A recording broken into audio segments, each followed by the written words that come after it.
If you assume that the only place to walk is on a footpath, and you only walk upon footpaths, then you guarantee that the only place that people will walk will be on footpaths. If, on the other hand, you decide to walk in another direction, if you decide to walk in any direction, if you see that every direction is open for you to walk in, then you invest in freedom and you invest in choice and you invest in a world that is made better for all people to walk in.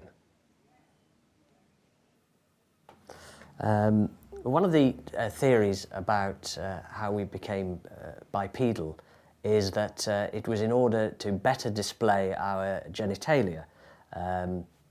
Although I think that such theories probably say more about the theoreticians than they do about our ancient ancestors. Well, all of them are maybes. Even the people who advance them and say, I prefer this one, they still say, but it's a maybe, you know.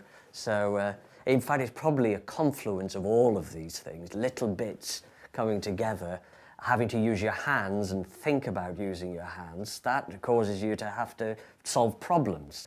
The increased blood flow to the brain, causing increased development to the brain. Also, the forward planning needed by having a view over the landscape, contemplation of your landscape, a contemplation of the sense of place. That led inevitably to walking. I mean, once you stand up, the next step is to walk.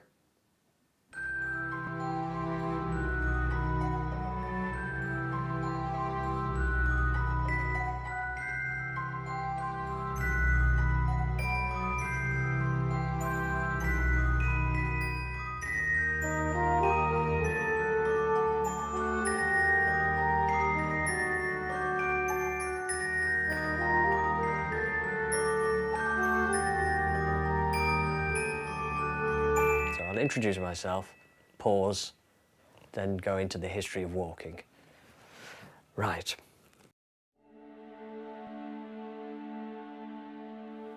It's often the ancient Greeks who are claimed as the originators of modern walking. But the Greeks were certainly influenced in this, as in so many matters, by the Egyptians.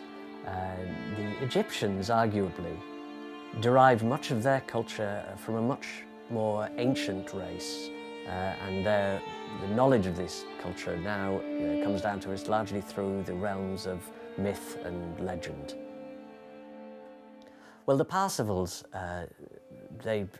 750 AD, thereabouts, they were a group who took it upon themselves to seek the cup of Christ, the Holy Grail.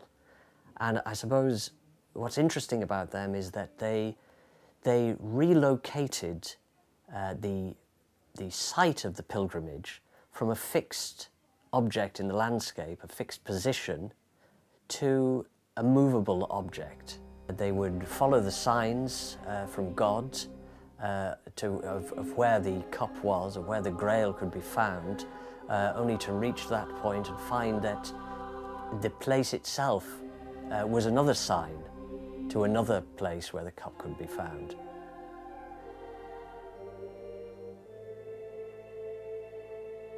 And I suppose this eternal seeking has some resonance with the Taoists of ancient China, for the search for immortality, conveying immortality upon the seeker, because it is, if the destination is immortality, and the search is the destination, the search is immortality. You see?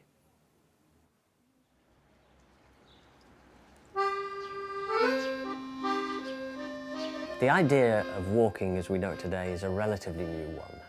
It requires a technologically advanced society with the resources to free up time so that people can walk as a recreational exercise. If you look at the situation this later on, they took the notion of the flaneur, which was basically a bourgeois notion, a wealthy idler wandering the streets without aim, merely to sort of, I suppose, satisfy his own curiosity, but an aimless curiosity. Well, the situation is they wanted to make this into a political act.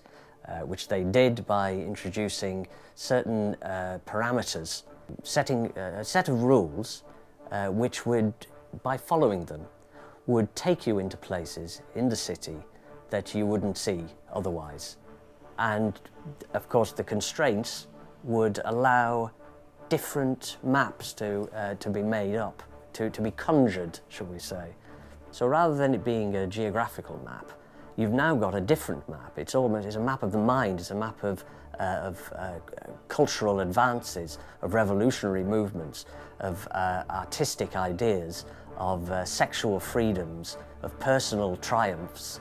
You would have a different map, which is in itself, is a work of art in a way, but it's a work of art that can be used.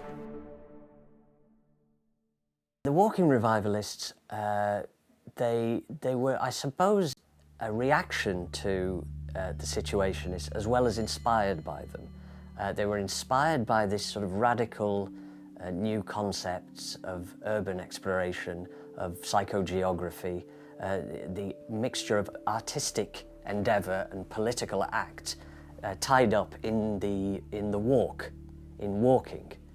But what the revivalists did was they took those theoretical frameworks and added to them perhaps what they perceived as the authenticity of walking from a distant past. They melded these two together, the theoretical, political underpinnings of the Situationists and academia of the 60s with a certain sort of mythic, spiritual idea of real walking, authentic walking.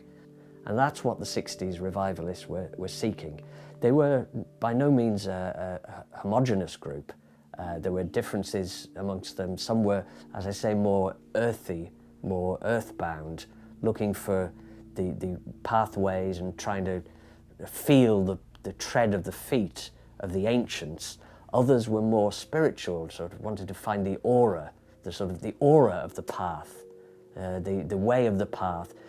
Indeed, some of them sought paths which hadn't been created yet. So the countryside wasn't just a place absent, where human beings were absent. It was a place where they were absent at present, but they had been, throughout history, had bestrode this landscape.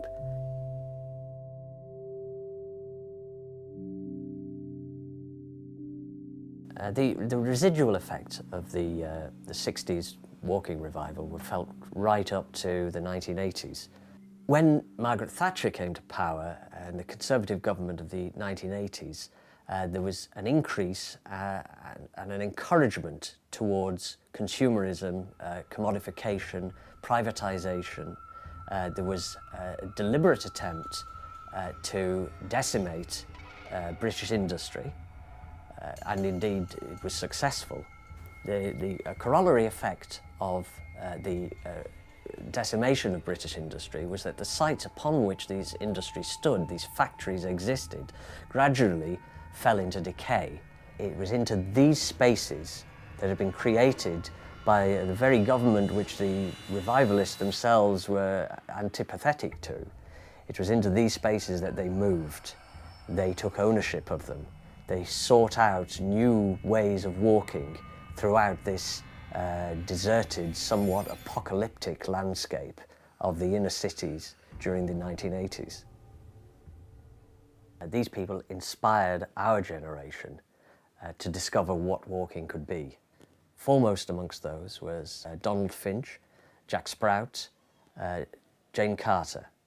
But out of all of them, of course, preeminently and the key figure is Anton Vegas.